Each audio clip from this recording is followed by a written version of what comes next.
I love this. Okay, I'm going to invite our some of our students on here. We have 6. We have Matt.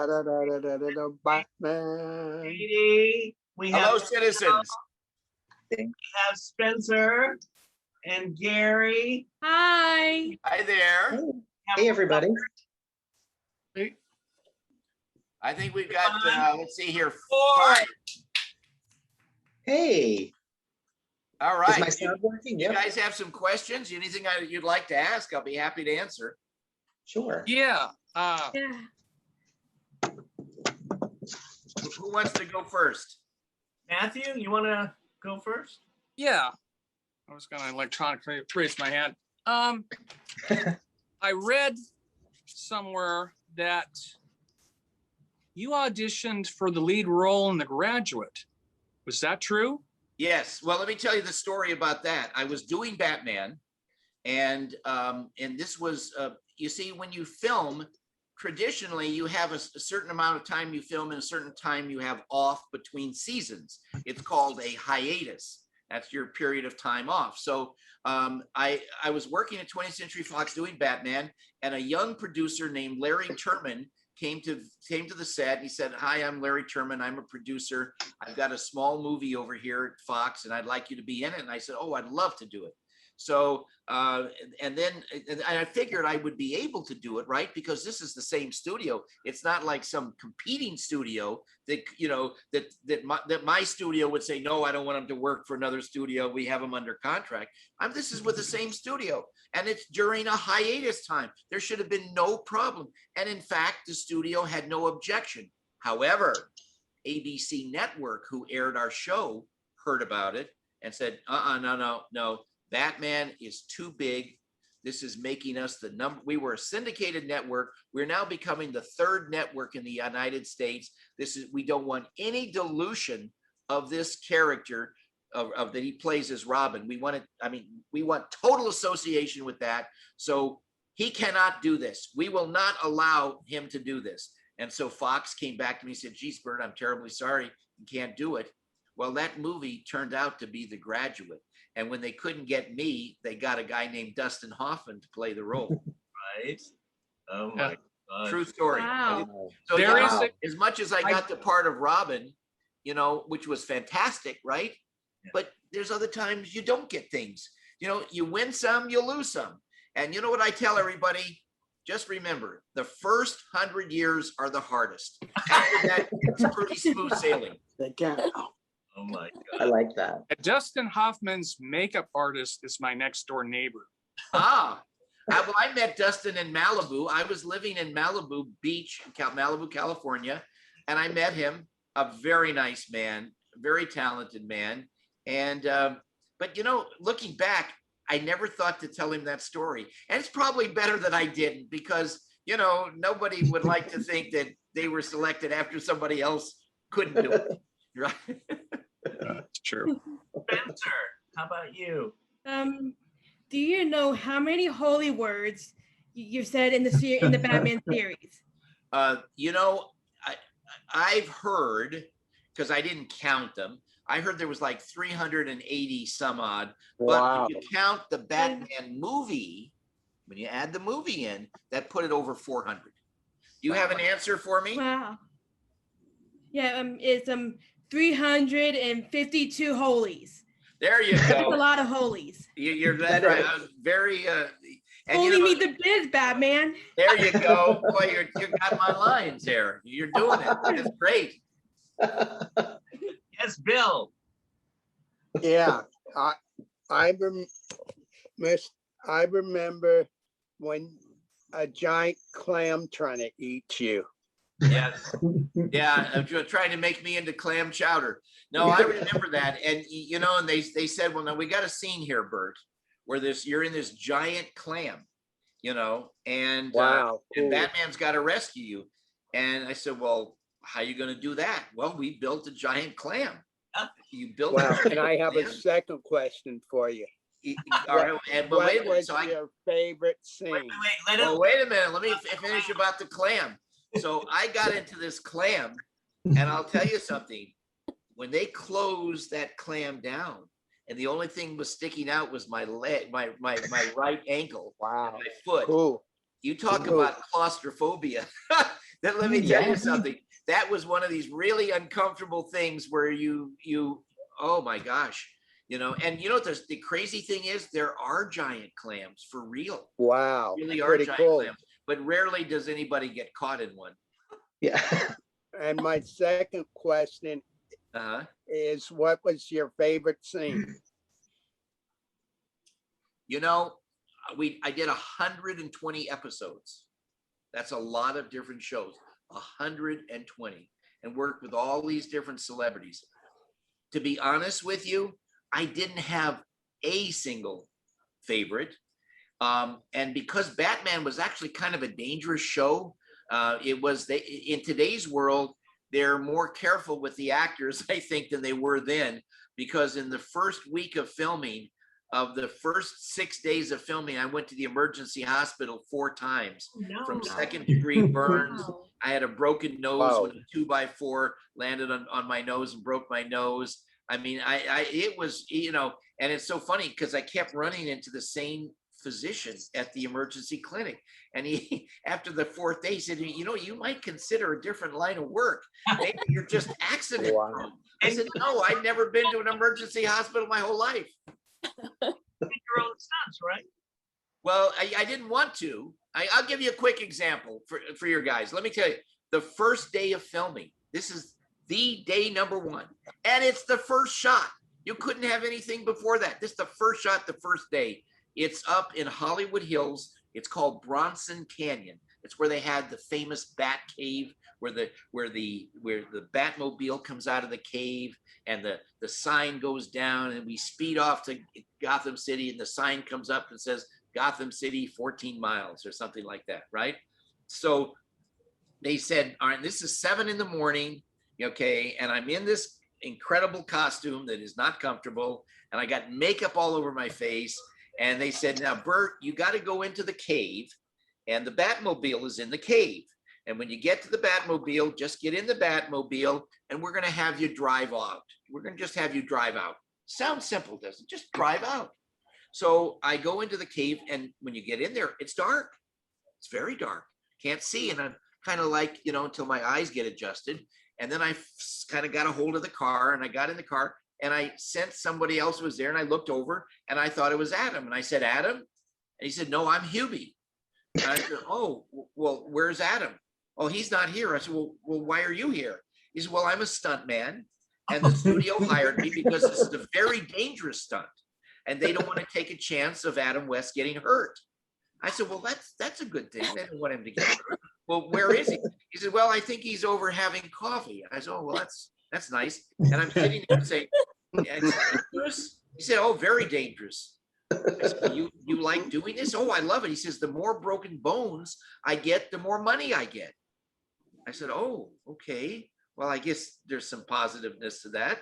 And then I said, gee, do you think do I have a stunt man? Oh, yeah, you do. Oh, well, that's great. Well, where is he? Oh, I think he's having coffee with Adam West. Well, wait a minute.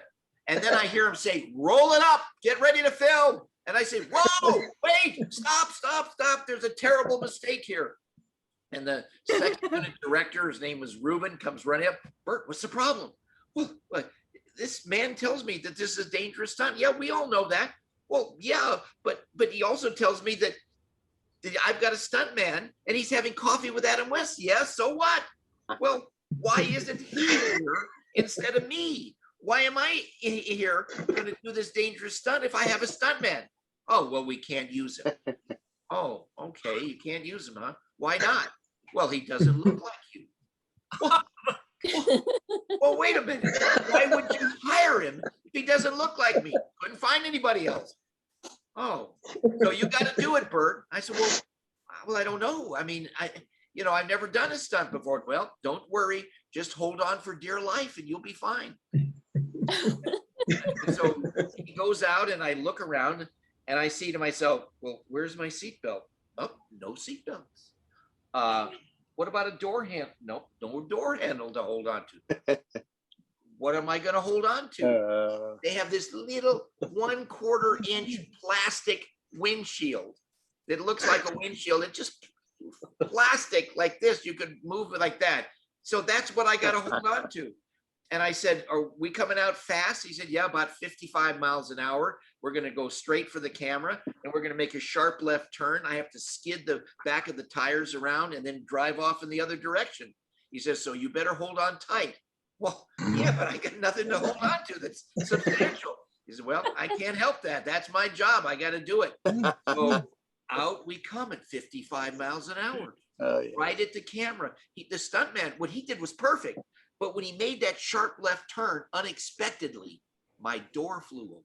Oh, And when my door flew open, the man on the camera truck, you know, he's got, it's kind of like a little truck. It's not a big truck. It's a little kind of a raised thing with wheels. And he's got on there with a big camera and he's on there with another guy standing next to him. And the door knocked them both over onto the ground.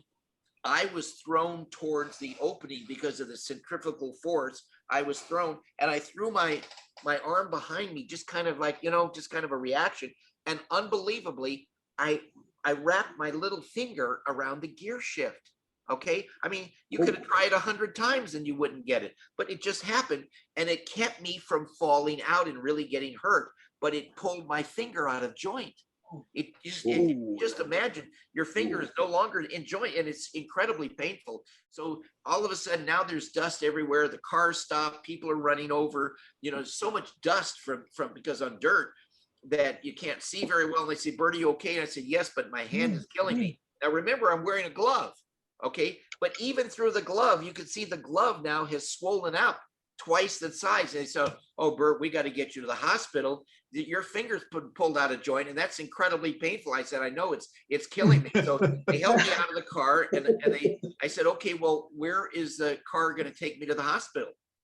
Oh, we can't take you to the hospital now. Well, what do you mean? We didn't get the shot. Oh, we got all these people here. It costs us $30,000 every 15 minutes. We got to get the shot first. That was 7:30 in the morning. I left for the hospital at 12 noon. Whoa. After having done the shot 3 more times. Oh, and that was the first day? That's the first day. Wow. Yeah.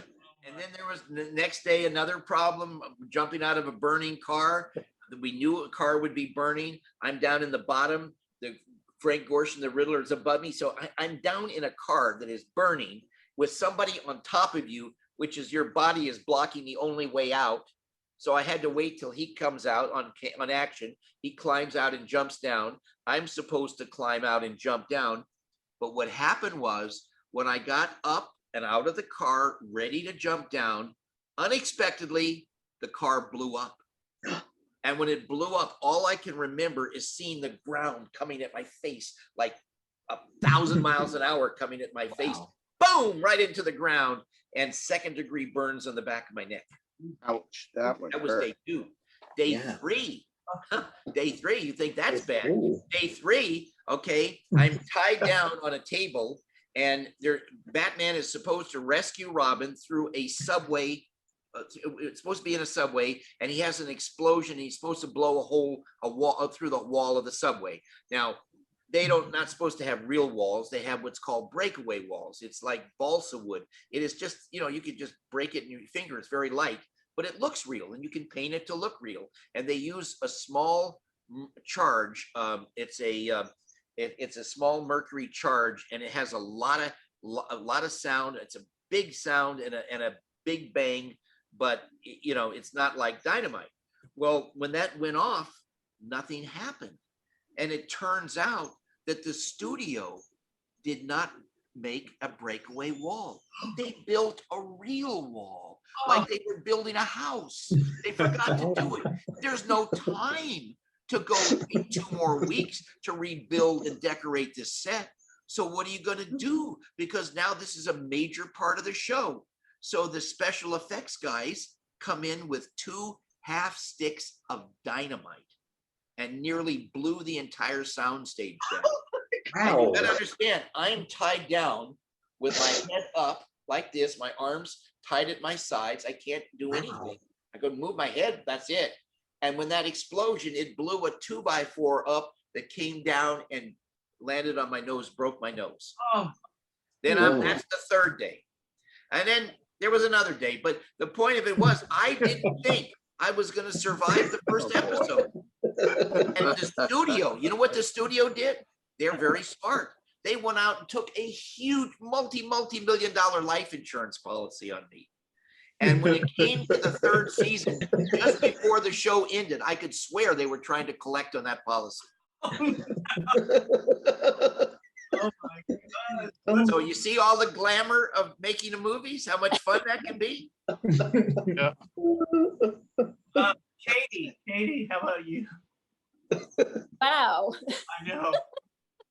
Well, first, thank you for stopping by and talking to us. We really appreciate it. And I love you as Robin, but I also want to talk about your dogs. And I know that you and your wife, Tracy, have a dog rescue for large dogs. And small dogs now. We have all breeds, 45 different breeds. Wow. Yes. And you've developed your own dog food, and you help people to learn how to, care for their dogs and feed their Exactly. dogs so they'll live longer. And by the way, check them out at gentlegiantsdogfood.com. Very Um, good. Tell us a little bit about why you started that and why large dogs as well. Well, okay. First of all, I want to show you something. I'm going to show you one of our dogs. One of our dogs. Hold on here. It's dog time here. It is. You want to get mine? It's dog time. Oh, yeah. Now, this is Tinkerbell. Tinkerbell. Tinkerbell. Tinkerbell Beautiful dog. is just turning 25 years old. Wow. Really? 25. Yep, she's right Wow. there. She's just 24 and 3/4. She's going to be 25 soon. And she is the most loving little dog. But we have dogs living 2 and 3 times. And once in a while, we even had one live 4 times their normal lifespan because we know how to care for them properly. We know how to feed them properly. And we make a special food that is unlike any other dog food. So people say to me, how could you really have a dog that lived in their 20s? Well, here's one right here. We got all her medical records. She's the real thing. Tinkerbell. Can you see her? Oh, Yes. Yeah. Yeah, So Okay, sweet. I can. very cute. Tink. There's Tink. There she is. Oh, there she is, yeah. Oh, Oh, pretty Very, dog. very sweet. well, I'm going to put her back. She's a little camera shy here.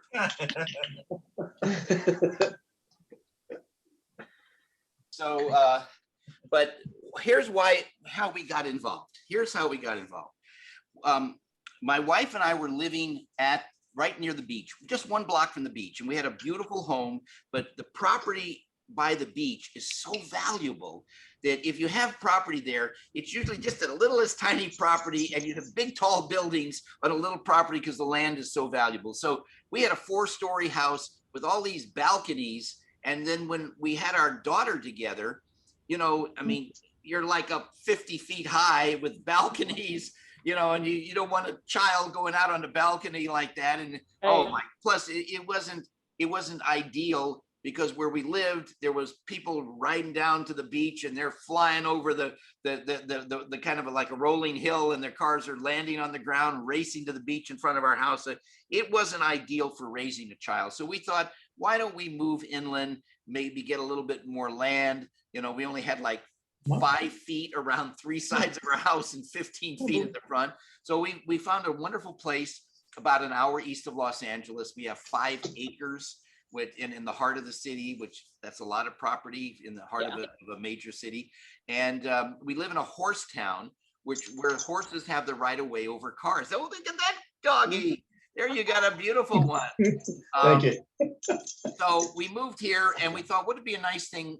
We're raising your child to get your child a dog, I mean, kids like dogs, and dogs love everybody, right? I mean, they love you unconditionally. So my wife, Tracy, had grown up with Irish Wolfhounds, and I always wanted to have a Great Dane. And one thing led to another when we started to rescue. And when we started to rescue and we found out that the ones that we didn't take were being put to sleep, that's when I was explaining that, oh, we can't let them die. And I just thought it would only be a couple of weeks, but it's been 27 years. I mean, my wife keeps telling me, you told me 2 weeks. I said, well, I mean, you can't, I said, 27 years, you can't do things overnight, right? So 27 years is a long time. So, but we actually love it, and we love the dogs, and just listen, you don't hear any noise, do you? I have 50 dogs in my house. Everyone is trained not to bark unless they sense danger. Holy cow. And they're very loving and gentle, and they all get along. Everybody is nurturing. You have big dogs and little dogs and, young dogs and old dogs, and everybody lives as a family communally together. And it's I got to tell you something. I have 2 wonderful human children, and I've had almost 16,000 canine kids here, all right? And I love my human children, but I do have one thing I want to say about dogs, okay? And that is, in 27 years and 16,000 dogs, not one of these dogs has ever asked me to buy them a car. I have a follow-up question. Sure. Okay, with that many dogs, that is a lot of dog poop. That's right. So We have professional pooper master scoopers. program. We have pooper scoopers. We have professional pooper Scoopers. scoopers. Yeah, we don't have the little ones. We have the big ones. And we feed 600 pounds of our dog food every day. So if you've ever seen these big bags of dog food, usually they're about 30 pounds. We feed 20 of those every single day. So you got 600 pounds coming in and 600 pounds going out. And we have a special dumpster, big dumpster. Everything is double bagged and put up at the street and out of the way. And we've been doing this for 27 years, and it really does work well, and we love the dogs, and we've adopted like almost 16,000. I mean, just think, every one of those dogs wouldn't have had life if we hadn't been there to save them. So, and think of all the happiness it brought the people. And I try to explain to people, because some people say to me, they say, you and your wife, you're just so into dogs. Why don't you do something for people? And I said, wait a minute here. If I help you keep your dog living an extra 5 or 10 years, don't you think I've done something for you? Because now you have your best friend. And they go, oh yeah, well, I never thought of it like that. But we all can contribute. And we have a new company called Superheroes to the Rescue. Wow. We believe that every person on earth can be a superhero by making a little effort to do whatever they can to make life better for someone else, or for an animal, or taking a blanket to a shelter, or just making somebody more comfortable.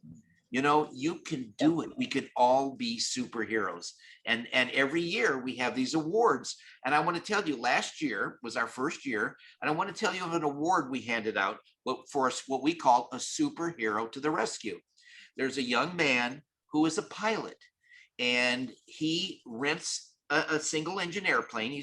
He's not wealthy, just got a regular day job, but he spends all of his money doing charity. And he loves Batman. He dresses up as Batman. Wow. His dog is dressed up as Robin. He contacts animal shelters where they're going to kill the dogs or the cats. And then he finds them in other states that can take that one type of breed in another state. And he gets them, and he flies. He takes his last dollars to get to the airport and fly to pick up this dog who they drive out to the airport to meet him. He lands, they put the cages in, in his little plane, and he flies to the next city so the dogs don't have to die. That is a hero. Wonderful. That is a superhero to the rest. For sure. Wow. I was going to save this to the end, but since you mentioned anybody can be a superhero, I want to show you my homemade Batman cowl, which is dedicated to your friend Adam West. Wow. Very nice. Yeah, That's Adam it. was a dear friend of mine. You know, we had such a good time together. Part of the reason I think Batman was so successful is he and I had a chemistry. You know, it's interesting. Most actors are directed by directors, meaning you have a scene and you're supposed to say something, and the director says, well, say it like this. And if you can say that like this, and then you do this and you do that. We didn't have that on Batman. Now, what we had was they would say, Burt, you and Adam are in front of the Bat computers and you have this dialogue. Or Burt and Adam, you're in the Batmobile getting ready to leave, or you're this or that. But they never told us how to ever say our lines. And I'll tell you something, Adam and I had such a natural chemistry that no matter what he did, I reacted in balance to it. You see what I mean? And remember, for adults, this was nostalgia and comedy. For teenagers, and I mean, for the college kids and teenagers, it was the campy style. But for children, it was hero worship. I mean, wow, what kid wouldn't want to ride in the Batmobile, climb walls, fight villains, Wow. right there with Yeah. Batman, right? And I save would people's love lives. It was like a wonderful fantasy. So we Adam and I had this natural chemistry. It's one of those things that, you know, very few people have, but it was natural. And all of the great actors who have done comedy, and honestly, comedy is harder to do than drama. Everybody can be serious. There's a million bad things that go on in this world that you have to deal with, but to make people laugh, to make people feel warm inside, it takes a special effort. And we had this chemistry. And if you think about it, all the great comic duos in history have had great contrast. Like, and I don't know if any of you have ever seen, there was a comic duo called Laurel and Hardy. Old shows. Hardy was big and heavy, Laurel was skinny, and one was domineering and one was weak, but they're great opposites. You know, Abbott and Costello, one tall, one little. You know, Well, there is one comedy duo that reminded me of you and Adam West. who's And that? that was Dean Martin and Jerry Lewis. There you go. Yeah, that's true too. They had a great thing. You know, and so this, and well, even Ed McMahon and Johnny Carson, those were a duo.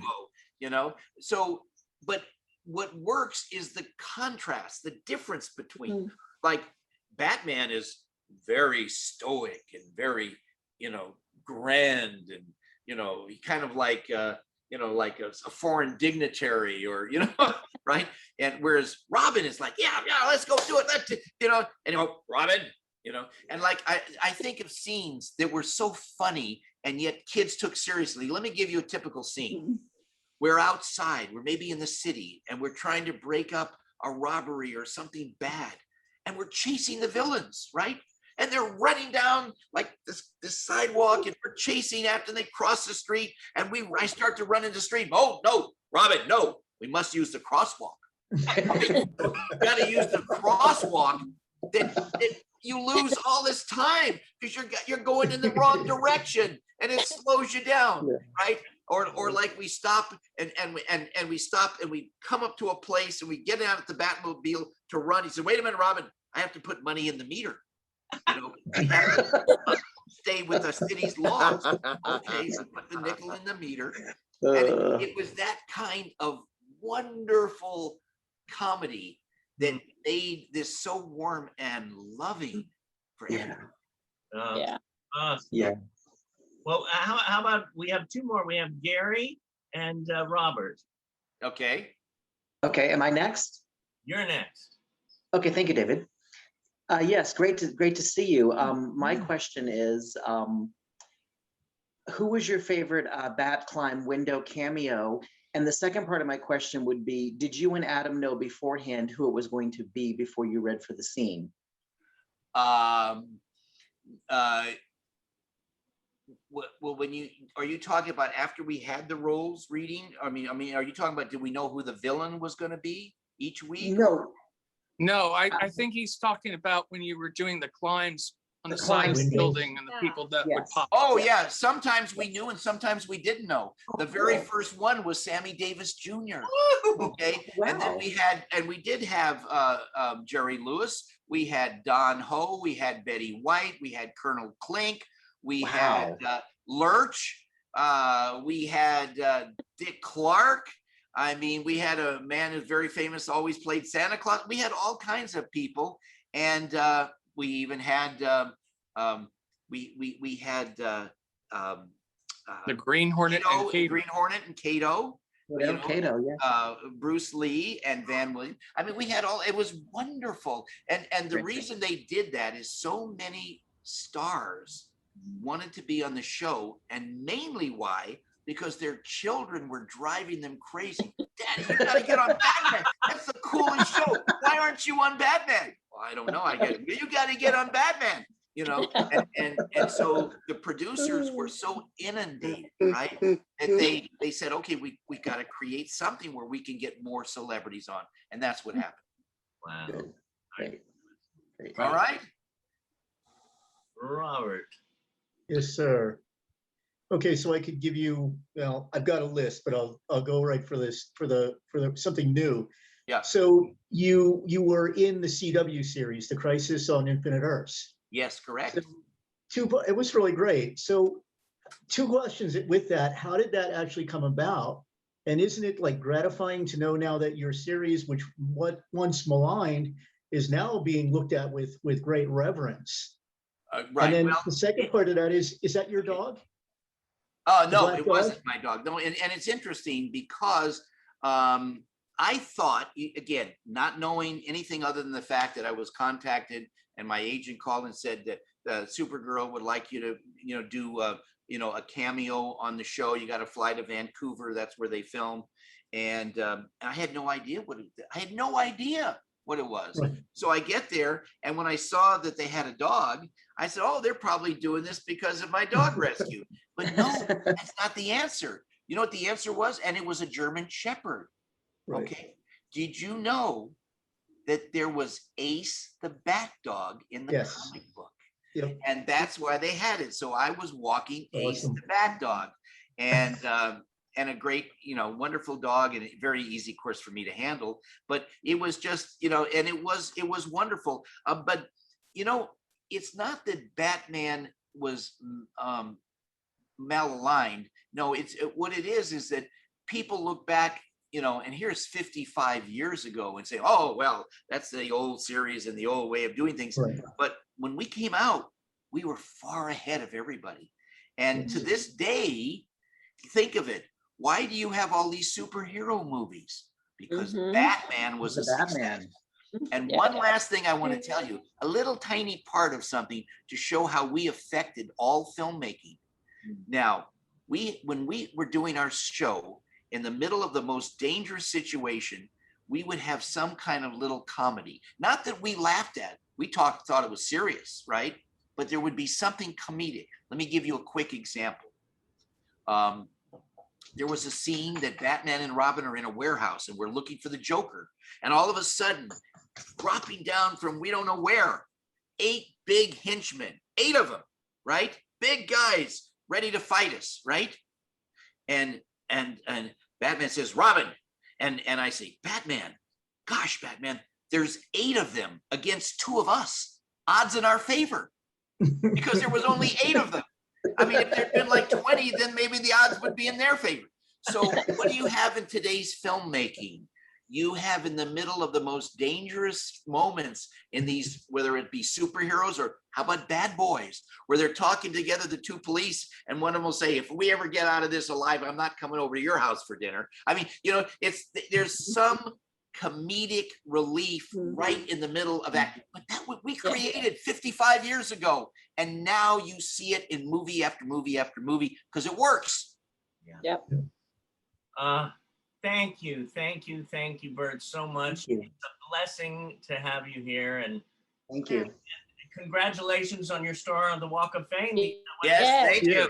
I tell everybody, Yeah, thank you very much. It only took 50 years. I am a patient person, right? I am patient, but 50 years is a fairly long time, don't you think? And boy, I have to say, you have to, everybody, if you haven't been to the Hollywood Museum, go there and see all the, It's great. I've been there. I yes. I've filmed been there. a YouTube video on the Batman exhibit Yes, a couple of years ago. right. Oh, I'd like to see I that. did that with the museum owner. We talked about all this stuff. They really have a beautiful, they have a Batmobile. They have my original costume. They have all the villains' costumes. They have all the scripts. They have, I mean, it's just, it is really, it's fan. And plus they have every movie memorabilia from Gone with the Wind. I mean, it's all there in 4 floors of gigantic building. You could be there for weeks. It's great. Yeah, it used to Thank be you. the Max Factor building. Yes, it is. That's right. But thank you for the wonderful opportunity to visit with Thank you. you. I think it's time to say goodbye. Yes. And as Bye. we said on Batman, to the Batmobile. To the Batmobile. Take care. I'm going to check out for now. Thank you. I enjoyed speaking with all of you. Thank you. Bye-bye now.